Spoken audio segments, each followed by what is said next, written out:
Bugün ikinci dönemin ilk günü. 15 gün dinlendiniz. Peki 15 günlük tatilimizi nasıl geçirdiniz? Kimler bir iki cümleyle özetleyecek? Evet canım. Benim çok dolu bir tatil geçirdik. Geçen bu sene son senemiz olduğu için fazla ders çalıştık.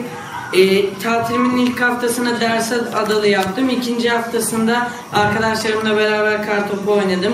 Ondan sonra Uludağ'a gittim. Çok iyi. Öyle güzel bir tatil geçirdim. Çok güzel. Zaten bu sene beklediğimiz, özlediğimiz kar geldi, değil mi? Evet.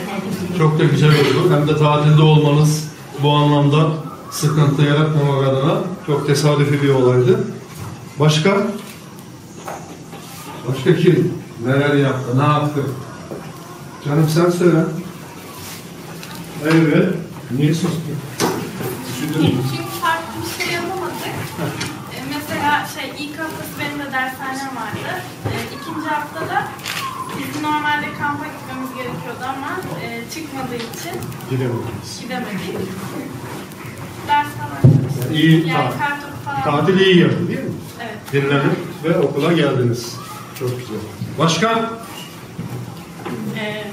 Benim yine ilk hafta dershanem vardı.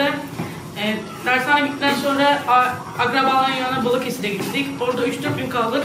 Ardından tekrar Gölce'ye geldik. Çok güzel. Yani verimli bir tatil oldu, dinlendiniz. Dinç kafayla ve bugün okula başladık. Durmak yok. Değil mi?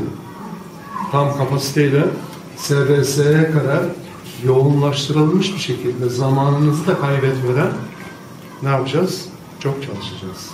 Planlayacaksınız. Bu sene sizin önemli bir seneniz.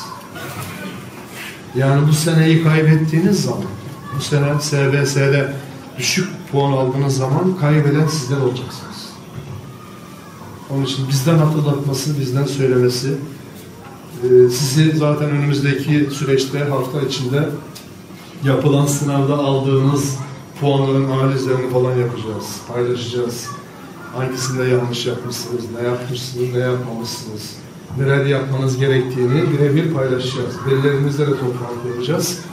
Ve sizin peşinizi bırakmak yok, durmak yok, çalışmak var. Anlaştık mı?